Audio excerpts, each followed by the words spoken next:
Now it is my distinct honor to introduce our next speaker. Please join me in welcoming the 45th and 47th President of the United States, Donald J. Trump.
Thank you, Trump! What a nice looking group this is.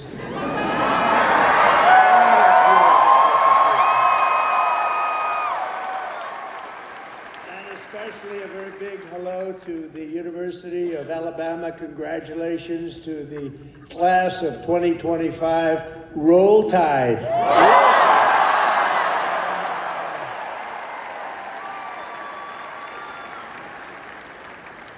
There are things that happen in life that are very important, and you always remember where you were when they happened.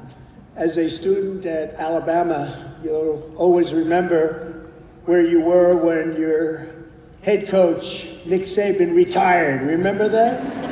Because he's done such a fantastic job. The last time I was here, and that's true with Nick, what a great coach. Let's bring him back. No, you have a good coach right now, buddy. Good coach right now. It was great. But the last time I was here, the Crimson Tide beat the Georgia Bulldogs 41. I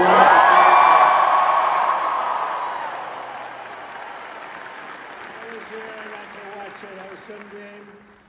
Today it's my pleasure to return to this campus as the first president ever to deliver the keynote commencement address to this truly great American university. It's a great story.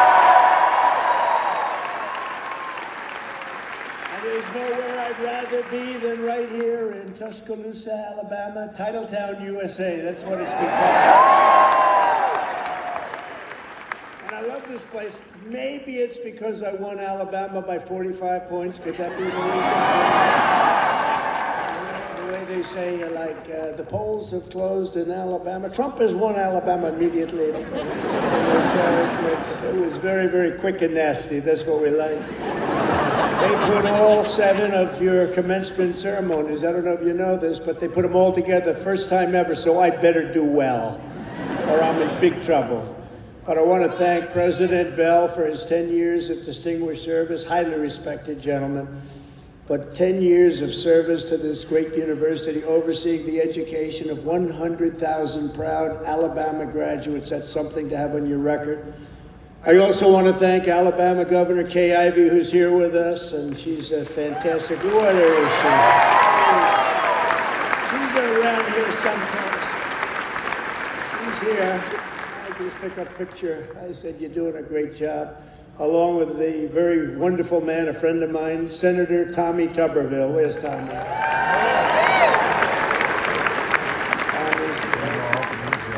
When he wanted to run for the Senate, I said, well, you beat Alabama 6 times in a row. How can you run for the Senate?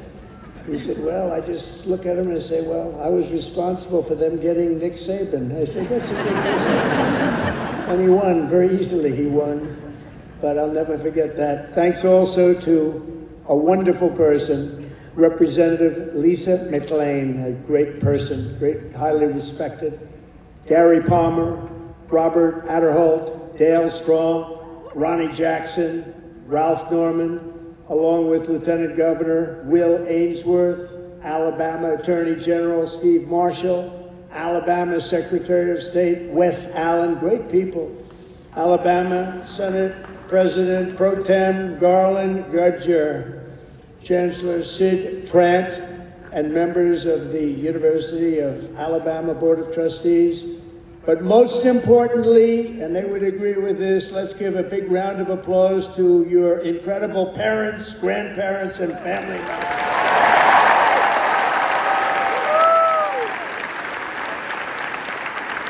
They made this wonderful day possible. Oh, you're great. Without them, it doesn't happen. Without them, you probably aren't here, and you wouldn't have that big, beautiful smile on your faces. This year, the graduating Alabama class of 2025 has over 6,600 graduates. You're the largest class in school history. Among your ranks are among the 800 first-generation college students and nearly 3,000 students from right here in the great state of Alabama.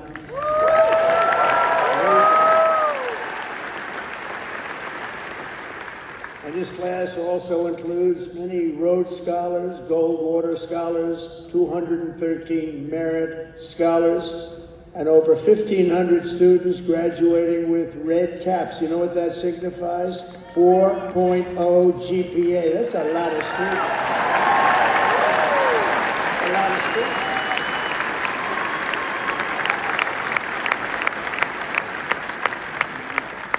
That's pretty good.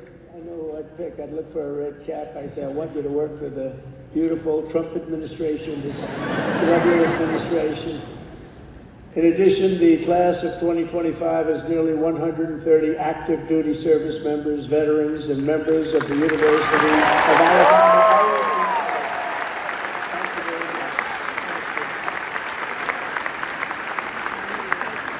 Everywhere you look, you can see the fierce spirit of this school, but nowhere more clearly than in your world-class athletics. There's nothing like it. Probably there's no school like it. That's why I would like to recognize the 11 graduating seniors on the University of Alabama football team. Where may they be? Where are they? You just have to look, and they're about a foot taller than everybody else. Oh, great. Thank you very much. Congratulations. Great season. Thank you. Great season. There's something truly special about the players, coaches, and the fans who pack the stands at Bryant-Denny Stadium and proudly sing Dixieland Delight. We like that. Alabama has changed college football forever and inscribed into the history books the names of Bear Bryant, Joe Namath, 4 Heisman Trophy winners, and of course, the great Nick Saban.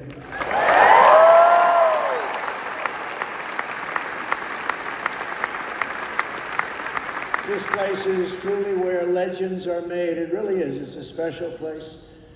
When your president called, we talked about it. It took me about 2 seconds to say, I'll go. I wasn't looking to do it, and we are busy. You know, we're winning a lot of battles right now. We love winning, don't we? Love winning.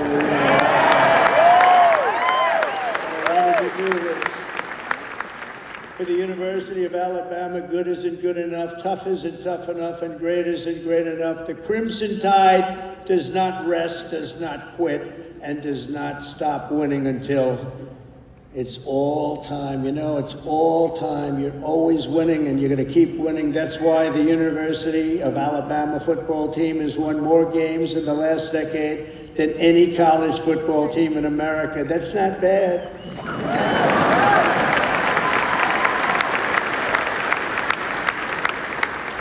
And it's why last fall you beat Auburn for the 5th year in a row. That's not bad.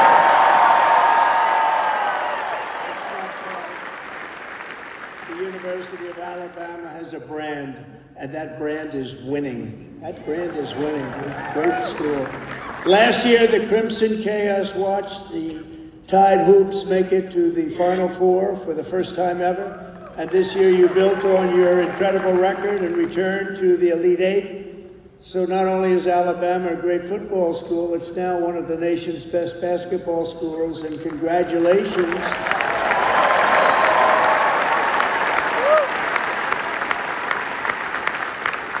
And I love sports, and I think I should have come here.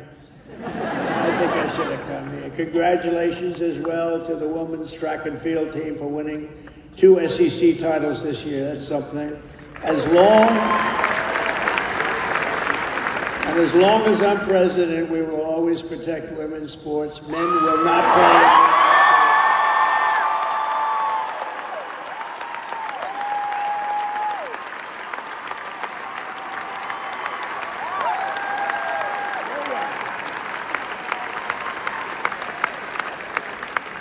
That's an 80-20 issue. No, it's a 97-3 issue, I think.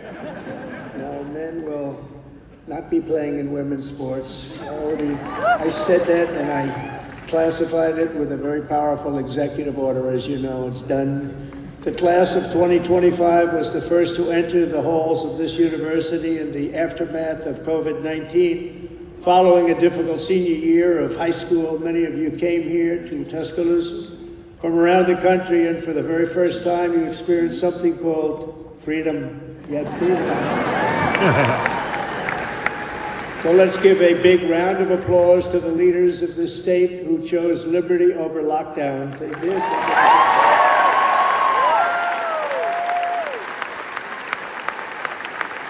Good job.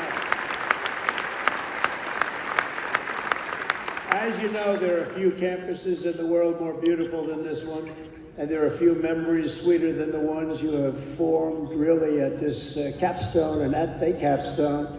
You'll miss the beautiful sounds of Denny chimes, the excitement of lining the Walk of Champions, the Saturday tailgates at the Quad. As you graduate, it's natural to reflect on 4 years of happy memories, and you've really had happy memories here. You've done a lot of winning. Winning is a good thing to do. But today I'm also asking you to look forward to really something very, very bright and more promising. And it's going to be an even more promising tomorrow, I promise you that. You're the first graduating class of the golden age of America. We're in the golden age. You are.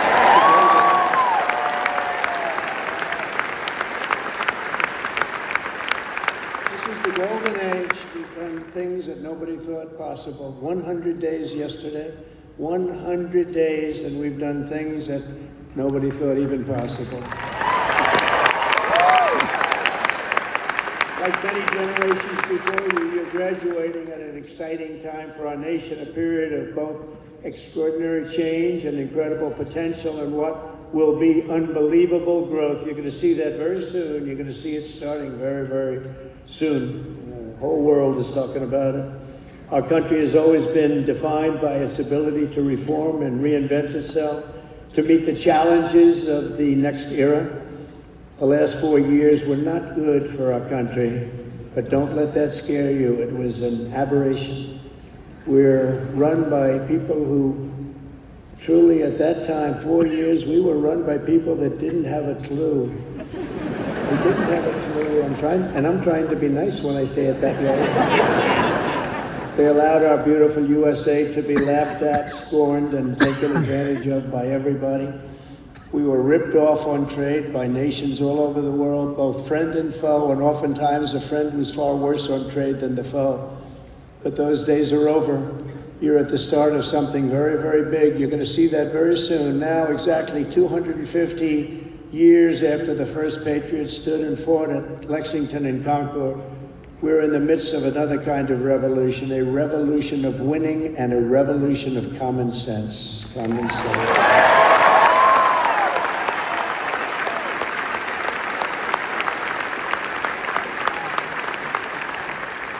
Everywhere you look, broken systems, corrupt institutions, and tired dogmas are being swept away by the tide of history.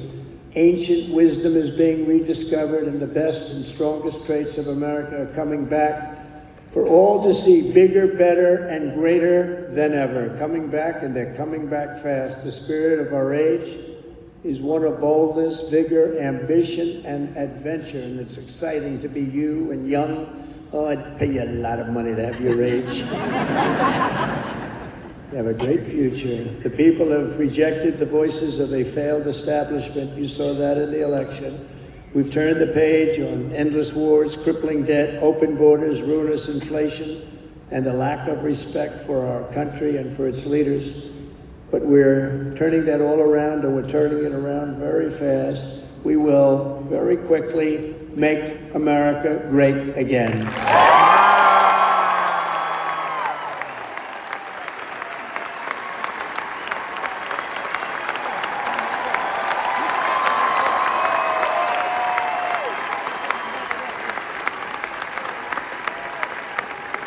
This week, we're celebrating the most successful first 100 days of any presidential administration in the history of our country, and we've been given a lot of credit for that, but 100 days does not a full term make. But we're going to do even better as we move along. In a matter of weeks, we've achieved the lowest number of illegal border crossings ever recorded.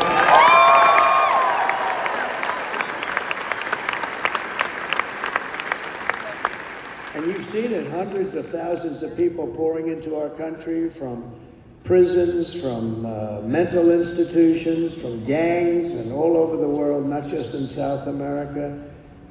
You see hundreds of thousands of people pour across in one day. You know what we had just recently? Three. And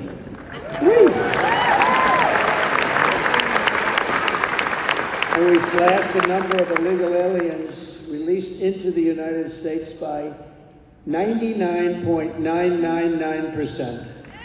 And you know, if that number's wrong, the fake news, which is all over the place today, is going to be correcting me before I get to the next sentence. Now, 99.999%, how about that? Nobody thought that was possible. They said you needed legislation. No, you just needed a new president. That's what you needed.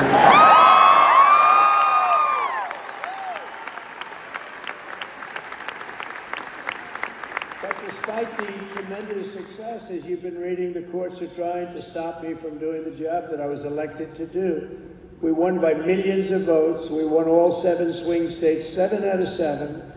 We won 312 electoral college votes. They said, oh, 270 would be great. We won 312, and 2,750 counties versus 525 counties throughout the nation. That's why when you look at a map, it's all red. It's all red. Every inch of it is red. A little couple of blue dots. But they have to let us do the job that the voters want us to do. Judges are interfering, supposedly based on due process, but how can you give due process to people who came into our country illegally? They want to give them due process. I don't know. We've created 350,000 new jobs and brought core inflation down to its lowest level in many, many years. Energy is down. Look at your cost of energy, way down. Groceries are down. Even eggs are down. Remember I came in? Remember I was here a week and they started screaming at me, the fake news. Egg prices have doubled. I said, they just got here. I've been here for 4 days. They said, tell me about egg prices. They said, they've doubled. Well, they didn't double under me. I just got there. And we did a great job. We brought down the cost of eggs. In fact, they said you won't have eggs for Easter. They wanted to we have a big Easter egg hunt at the White House. You saw it just take place. And they thought we should order thousands of plastic eggs. Plastic. I said, no, we'll do it. And we straightened out the egg situation very quickly. Our great Secretary of Agriculture did a fantastic job. And we had so many eggs, we didn't know what the hell to do with them. And prices of eggs have gone down 87% since I took office. That's that. But the price of food has gone down, and mortgage rates are down, and gasoline prices just hit $1.88 a gallon in 3 states. Can you believe it? It was at $3.50. It was at we're drilling. Oh, we're drilling. You know, drill, baby, drill, right? We drill, baby, drill. We do that. We got it down. We have it going good. And, you know, when energy drops that much, you don't have much inflation. It's hard to have inflation. It was just announced that in the first quarter, investments in the United States are up 22%, that we're leading the whole world in investment. Everybody's pouring into our country with big dollars. And it's all about November 5th, the November 5th election, and tariffs and incentives that we've given that are going to make this country so much richer. We have $36 trillion in debt, That's going to start to come off. It's going to come off rapidly, but we'll be over $8 trillion in investment, with Apple and others investing $500 billion each. We've never had a period of time in 2 months, because we're here for 3 months, a little bit more, but give me a break for the first month. Had to get a little acclimated.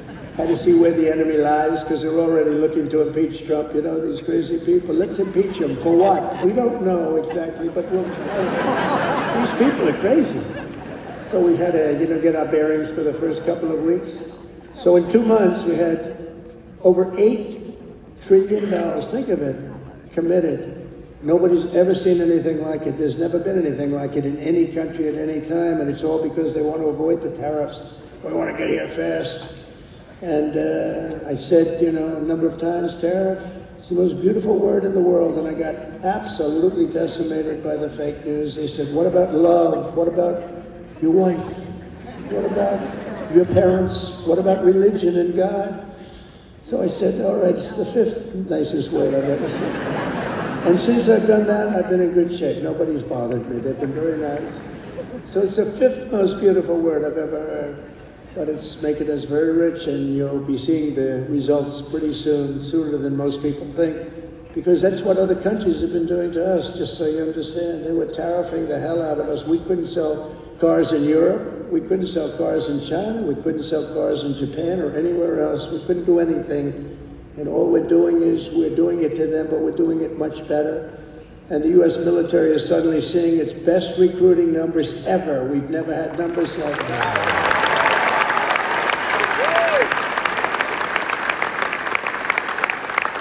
We now have waiting lists because there is such incredible spirit in our country. There's a great spirit. And just think, 6 months ago, and you remember, it was embarrassing.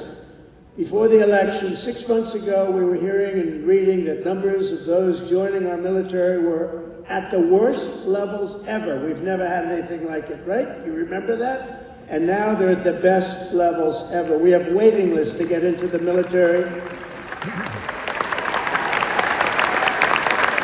We couldn't fill the positions, and that included in our police forces, our fire departments. We love our fire departments also. We can never forget our fire departments. But our police forces were begging for help. And now they're brimming over with people and applicants, and they're getting great ones. It's amazing what's taken place, and that's really the spirit. Each of the graduates in this arena will soon have the chance to help lead this project of national renewal. And that's what it is. It's a national renewal. We suffered so badly for 4 years. We had one of the greatest economies. We actually had the greatest economy in the history of our country during the first term of Trump. And then we got hit hard with inflation during the Biden economy. It was horrible. We were hit so hard. The worst probably ever. They say 48 years. We'll accept that. But I would say ever. You'll embrace this moment, and you'll step forward with strength and grit, faith and patriotism to put America on a new trajectory for your children. And then you'll take your place among the greatest generations in the history of our country. I think you have a chance to be the greatest generation in the history of our country, because we're turning it around, and you happen to be available. You're available.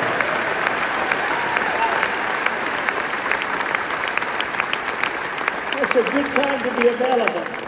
There are some times when it's not so good to be available, but this is a great time. I'm absolutely confident that the Alabama class of 2025 is up to the task. Are you up to the task? You learned a lot about winning here at Alabama, and now we need you to help win for America. For the business majors here today, I challenge you not merely to use your talents for financial speculation, but to apply your great skills that you've learned and had to forging the steel and pouring the concrete of new American factories, plants, shipyards, and even cities which are going up all over our country. Don't just build a strong portfolio, build a very, very strong America, and you're going to do that.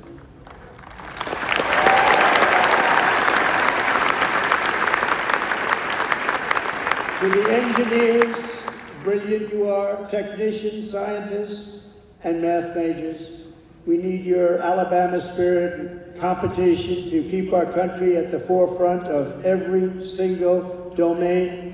America should have the world's tallest buildings, design the fastest airplanes, build the greatest cars, do everything the absolute best, better than any other nation in the world, and you can do it. And we will soon land American astronauts on Mars. That will happen. That will happen.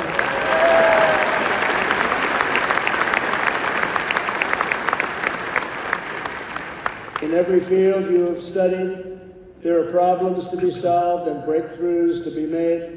To the journalism majors, of which I've had a lot of problems with. Let's be honest, I'm not sure I like them. No, I do. But you're really leading a very thing, because we need a great and free press. We need a brilliant press. They're like a watchkeeper. They're very important, and you can go out and take it down a new track. Help save the country. So important. Your task is so important, and it's to build a media that Americans can trust. And remember, the people of this country, they know the truth when they hear it. That's why the ratings, the approval numbers of the media are so low. We need those ratings to be 100%. We have to be able to trust our media. I say you have to have that. You need strong borders, and you need really free, fair, clean elections. You need those things, but the media is a big part of it. In the world of health and medicine, there is an exciting new movement to get poisons out of our food supply, keep toxins out of our government.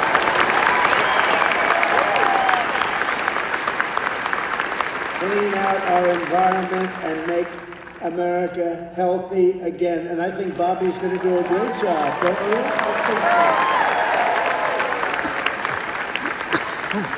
He's the guy we needed. And in government, it is the task of your generation to replace bureaucracy, graft, and waste with a new system that defends American freedom. These are big tasks before you, but the reward for your hard work will be the United States of America is stronger, prouder, better, and more unified than ever before. It's going to be.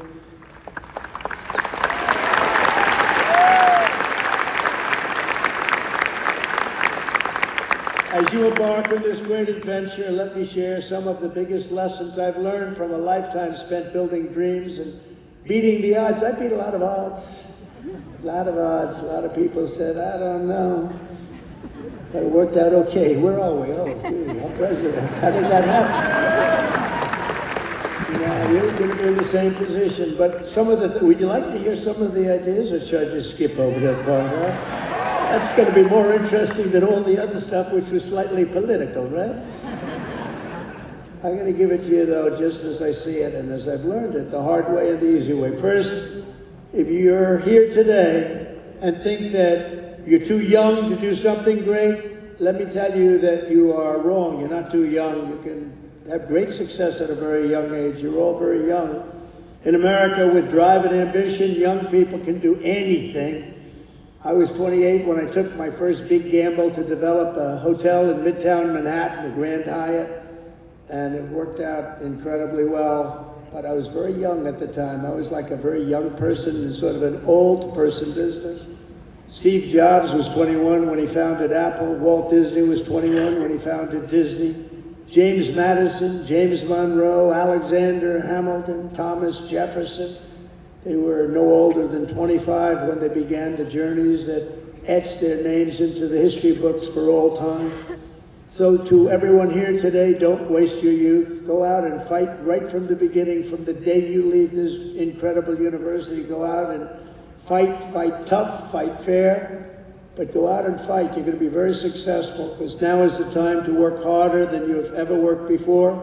Push yourself further than you have ever pushed yourself before. Find your limits and then smash through everything. Go and smash through. You've watched that football team smash through. You're going to be the same thing. You're at the age when you have the time and vitality to do really incredible things. If you just give it your all. You'll look back and A decade from now, you'll be astounded by what you've achieved. You'll remember this day. You'll remember when the guy named Trump was giving the commencement address and he said I could do it, and guess what? I did. I think you're going to remember that very fondly. I hope so.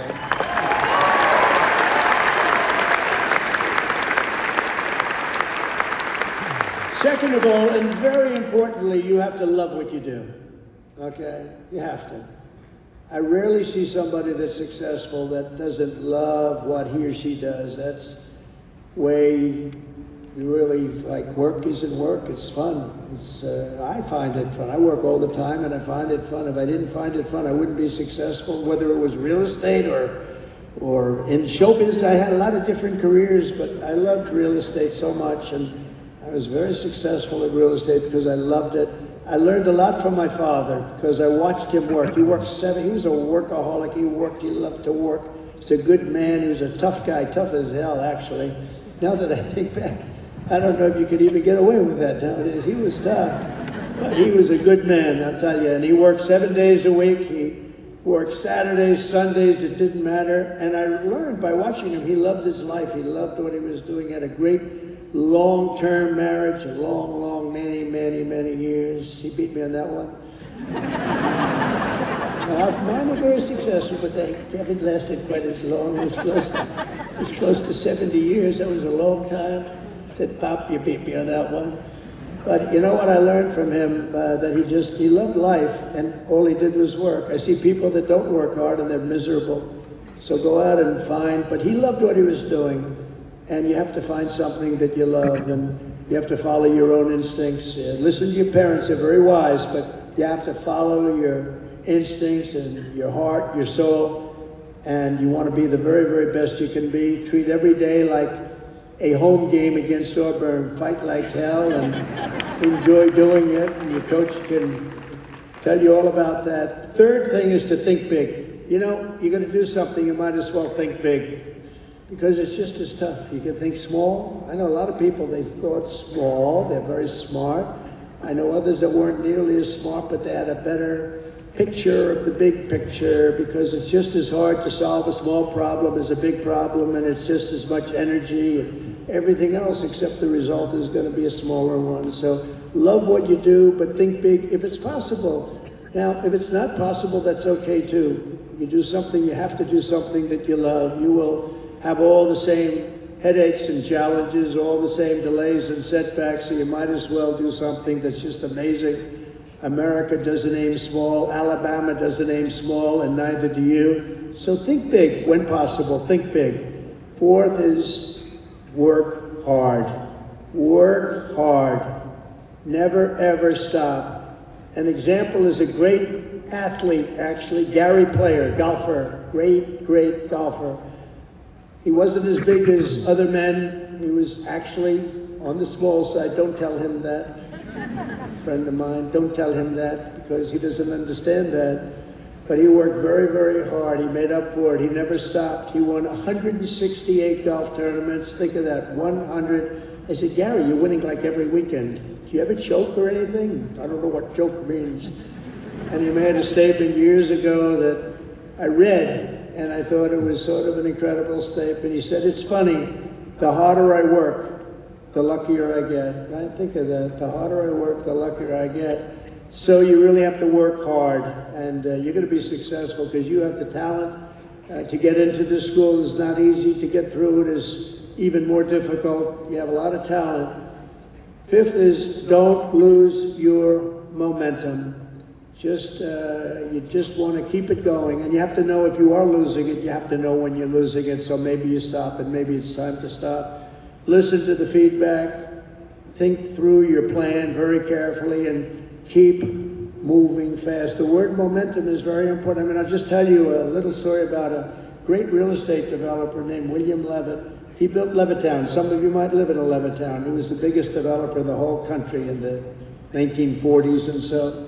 And he built these jobs. He started with one house, then 2 houses, then 20 houses, then thousands and thousands of houses. And a company, Gulf and Western, came along and they said, we're going to make you an offer to buy your company. And they offered him a lot of money.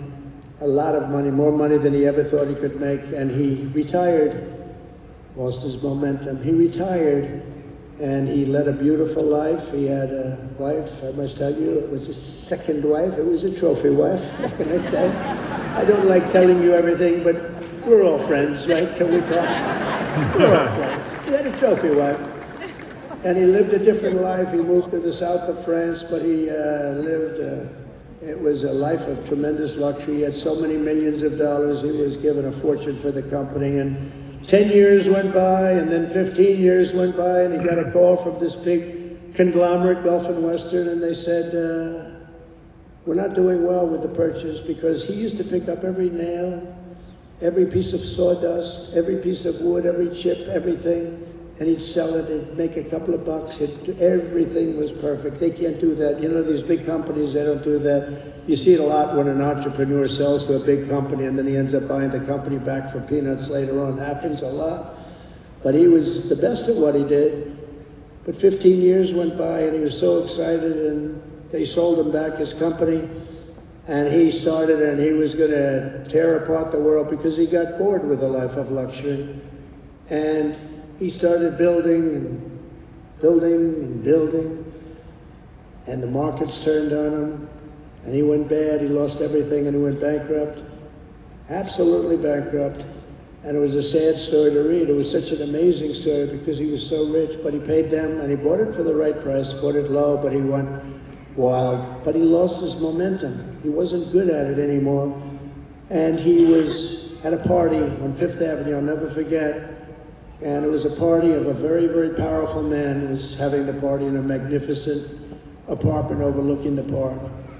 And I walked in, and there were 50 or so people. I recognized most of them, all the biggest business people in the world, actually. Very glamorous. I was doing well. I was young, and I was doing well. And I was invited to parties like that. And I looked in the corner, and there was Mr. William Levitt sitting all by himself on a chair, looking very glum. Nobody was talking to him, because you'll find that when you're not successful, you lose a lot of friends. It's not a good situation. But there was nobody talking to him, but I wanted to talk to him because I was in the real estate business, and he was, and most of these people were in different businesses. And I went over and talked to him, and I said, "How are you, Mr. Levitt?" He goes, "Donald?"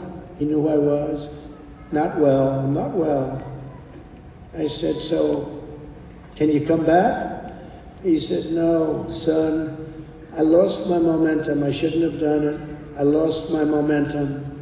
And I never forgot that expression. He lost his momentum. If he would have kept going, instead of selling and relaxing and going into a different life, he probably would have been 3 times bigger than he was, but he lost his momentum. And you have to know when it's your time. I mean, there'll be a time when you do lose. You see it with fighters. You see it with a lot of people. They have a great record and they retire, and then 4 years later they say, "I'm going back. I can beat that guy," and they get knocked to hell. And it's not good. It's not good. So he lost his momentum. You have to know when your momentum time is up. I call it momentum time. But follow your momentum. It's a very important word. You don't hear it from too many, but I've seen it. I've seen it a lot. Number 6, if you want to change the world, you have to have the courage to be an outsider. In other words, you have to take certain risks and do things a little bit differently. Otherwise, if that weren't the case, everybody would be successful. It doesn't work that way. Progress never comes from those satisfied with the failures of a broken system. It comes from those who want to fix the broken system. And you'll make the bigger money, you'll make the more success by acting that way. The other way may be more secure, but if you want to go to the top, you're just never going to do it unless you break the system. Change is never easy, and the closer you get to success, the more ferociously those with a vested interest in the past will resist you. They want to resist. So I just say, trust me on that, because I know you really do. You have to break the system a little bit and follow your own instincts. But if your vision is right, nothing will hold you down. Nothing. You have to have the right vision. If you look at some of these internet people, I know so many of them. Elon is so terrific, but I know now all of them, you know, they all hated me in my first term, and now they're kissing my ass, you know?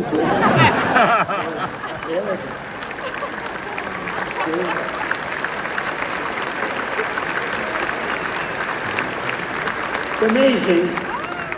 It's nicer this way. At first, they didn't know what happened because I won an election that, there was never a businessman that won a presidential election. Out of 100%, 8% were generals and 92% were politicians. Not even admirals, not even just generals. There were 8 generals, General Washington, General Grant, generals, General Eisenhower. But 8% were generals and 92% were politicians. And when I ran, everyone said, well, he can't win. He's a businessman. That's not going to work. And, but you have a natural instinct for things. I guess I had a natural instinct. I said to somebody, was I a better businessman or politician? And they said, well, there are a lot of guys that made a lot of money. But there's only one guy that became president that was a businessman, so I guess you're a better politician, but I don't think of myself as a politician. I think of myself as a businessman, and I'm proud of that. And I've applied business instinct, and that's why I think you're seeing us doing so well.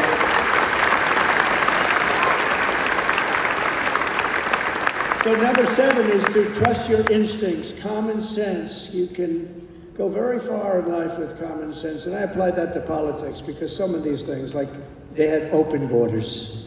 Let everybody in the whole world flow into our country. That's not common sense. They had transgender for everybody. We ended that, if you noticed, okay? But they had transgender for everybody. They said, this is not working. This is not going to work. As I said before, so simple. Men playing in women's sports. Did you ever see some of the records? Did you ever see some of these boxing matches? We have to protect. These women are great athletes, but we have to protect. If you looked at the Olympics where they had transitioned people going into the boxing, where the women had boxing, and they had a great champion, a female boxer. I mean, after one punch, you walk back to the corner and said, I can't get hit like that. I've never been hit like that before. You look at all the volleyball players that have been hurt so badly with balls that are hit at levels that they've never seen before. But the greatest is like weightlifting. You ever see the weightlifting? Where they have a record that wasn't broken in 18 years? And they have, should I imitate it? My wife gets very upset when I do this. She said, darling, it's not presidential. I said, yeah, but people like it. Should I do it or not? I'm in trouble when I get home, but that's okay. What the hell? I've been in lots of trouble before. But no, you look at the weightlifting where 18 years it stands, and they have this young woman, and her parents are right where you are in the front row, and they're so proud of her, and it's like 209 pounds, and she's going to lift that. The record stood for 18, think of it, 18 years, and they put 1/8 of an ounce here, and 1/8 of an ounce here, little tiny, little bit. And she's going to do it. Mom, I love you. I'm going to do it for you, Mom. And she goes, and she gets it. And, Mom, I'm going to do it, Mom. Can't do it. And then a guy comes along, or a gal, or whatever. A transition person comes along. And he was a failed weightlifter as a man. But he comes along, 206 pounds. They put the little thing on, and he goes, Mom, no. And breaks the record like by 119 pounds. That's not right. The other one is the swimming. You've heard me talk about it. Great swimmers, and they rose to the top. Women swimmers, and they grew up together. And they're Olympic class swimmers, and they're qualifying for some big tournament, and now the race is getting ready to start, the big race, and one young lady, she was going to set the record. She fought all her life to set the record. She has to win it by 1/9 of a second. Think of that, 1/9. I don't like those odds, 1/9 of a second, right? But she looks to the left and she sees all the friends that she grew up with down in California, from all over the country. They're all the best swimmers. Then she looks to the right and she sees the same thing, but there's a person next to her who's a giant. And she looks at Joe, who's that? I don't recognize that person. That was a person that transitioned, and he had the wingspan of Wilt the Stilt Chamberlain, if anybody knows him. And as you know what happened, she was very, very badly injured in that meet because he went by her so fast that she was windburned. They had to take her out. She got serious windburn. He flew back and forth and back and forth, and she didn't know what, but she got the hell knocked out of her, knowing that I'm only kidding. She wasn't windburned. She was just beaten by a lot. Or the race, did you see the race where they had the best female runners and they had a guy who was a decent runner, a long distance race? And he won by 5 hours and 19 seconds. You know, normally you win by like 12 seconds, 2 seconds, a quarter of a second. He won by 5 hours and 19 seconds. It's crazy.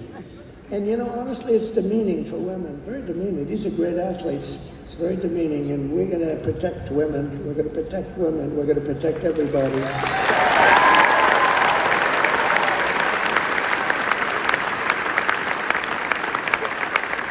So now that I'm in trouble with my wife, I'm going to blame the University of Alabama for asking me to go through with that stuff. But it's pretty descriptive, isn't it, really?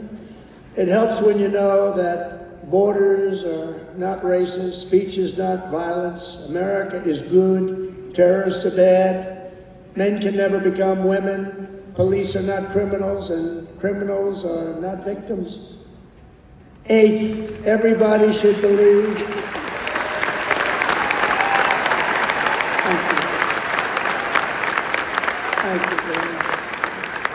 Everybody should believe in the American dream. It's real, it's there, and it's right before you. We're coming back to the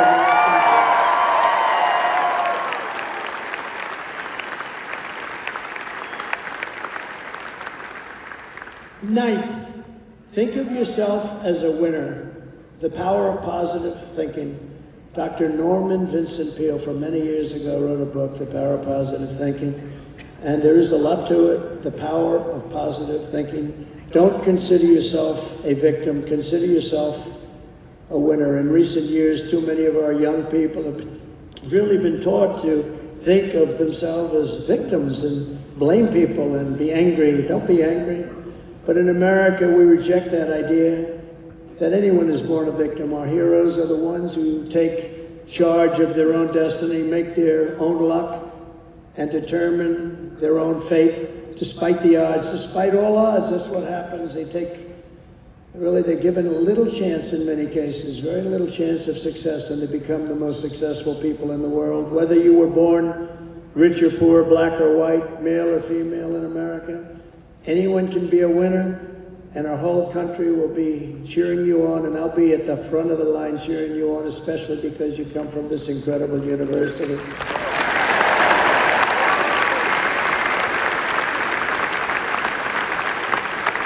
And next is to be an original. The all-time greats were people who had the confidence to be a little different. Teddy Roosevelt, Douglas MacArthur, George Patton, Amelia Earhart, Annie Oakley, Muhammad Ali, and so many others, far too many to name, lived their lives with pride, personality, and flair. God only created one of you. Remember that. God created one of you. You're all different. Some are close, but nobody is the same. You're one of a kind. So don't try to be someone else. Just be yourself. And finally, and most importantly, never, ever give up. Never give up.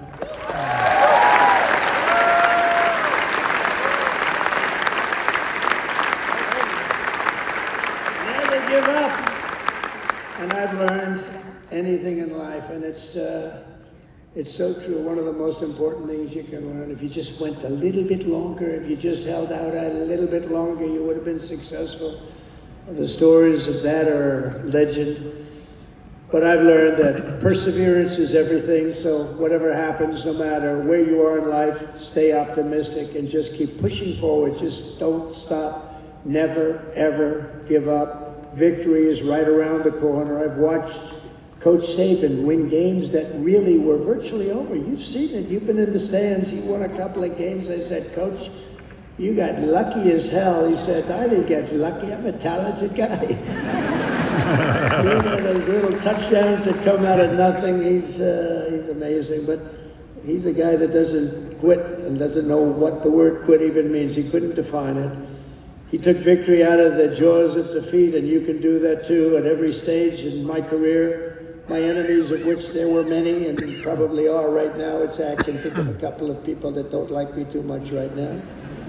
But they said that they have to do everything they can to keep me from winning, to keep me from making it. And I'm representing you, so I have to make it. I have big shoulders, but these are big shoulders. I have to win for you. I'm not winning for myself, I'm winning for you. Do you remember when they said that Donald Trump will never become president of the United States? Remember Barack Hussein Obama said that? Barack Hussein Obama. Donald Trump will never be president. Like 50 other politicians said that. Where are they now? Oh, let me see. Oh, there they are.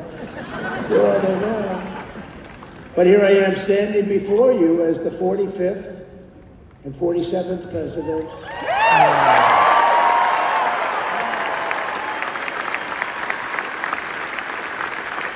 You heard that a lot. But against all odds, I did great in 2016. 2016, how great was it? And then I did much better in 2020. Sorry, the election was rigged. I probably thought it was a rigged election. And then in 2024, I made it too big to rig. I said, we got to do this again. We got to do this again. We made it too big to rig. We made it. That was a great expression. I said, you got to go and vote. Even though I was leading big in the polls, I said, it doesn't matter. You got to make it too big to rig. And they did. They went out and they voted and voted and voted, and we won the whole thing. And it was so good, and it's such a great mandate for our country. That's the important thing. So never let anyone tell you that something is impossible. Ever, ever, ever. In America, the impossible is what we all do best. There is nothing you cannot do if you are willing to fight for it. You gotta fight, fight, fight. Oh, I've heard that expression.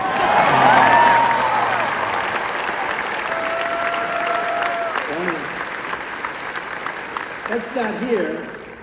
That's not here on the actually, most of what I've said tonight is not on the teleprompter. That's all right. Isn't it nice to have a president that doesn't need a teleprompter and can sort of have a little fun? Because I feel that this is home. You know, it's been such a great state for me. I feel it's home. When they said Alabama, I said that has a good ring to me.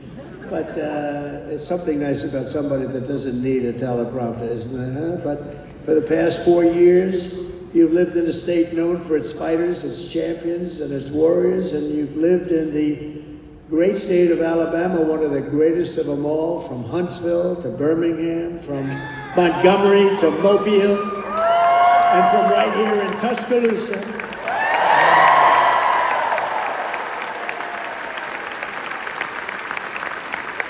To the gleaming shores of the Gulf of America.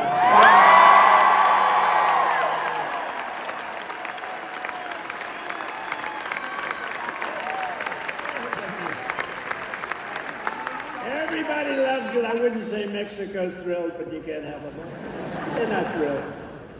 You continue the legacy of Alabama legends who blazed the trails, won the games, tilled the fields, forged the steels, built the ships, and gave us the victories that built America and changed the world. The entire world was changed by our victories. This is the state that gave us the might of the Iron City, the power of the Saturn V rocket, and the roaring engines of Talladega. Talladega. We love Talladega. This is the state that gave us nothing but victory, the state of some of the greatest heroes in history, like Willie Mays, Jesse Owens, Joe Louis, your coach, Nick Saban, Hank Williams, and many others. Some of you will leave here today and travel the world, but you will always know that this state this is really sweet home Alabama, right? It's always going to be your place. I sort of feel that way myself, because from a political standpoint, it's just been We connected from day one. From the first day I set my foot on this beautiful soil, I connected with Alabama. And here in Alabama, we believe that the men and women who built this country are heroes, and that America's destiny is to be the single greatest nation on the face of the earth. And we're bringing it back at a speed that nobody thought was possible. We believe in freedom and family, God and country. We cherish our Constitution. We revere our Bible, and we salute our great American flag.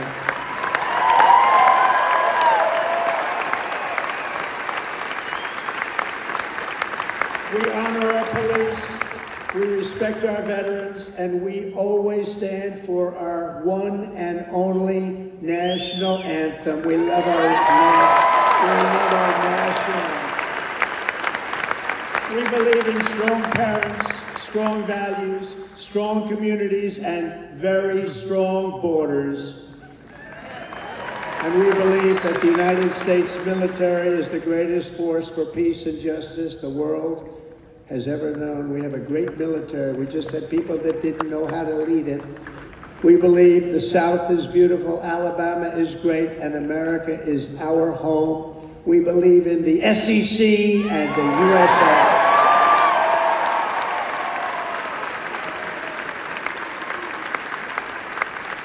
Graduates of the Alabama class of 2025 standing here before you in this magnificent arena, it is clear to see the next chapter of the American story will not be written by the Harvard Crimson. It will be written by you, the Crimson Tide.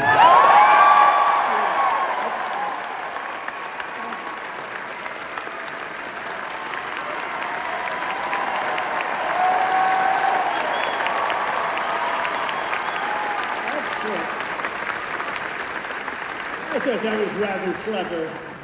If you look at what's going on, they get their $5 billion a year. That is not going to be so forthcoming. Wasn't that a clever one, though? Who would think of that?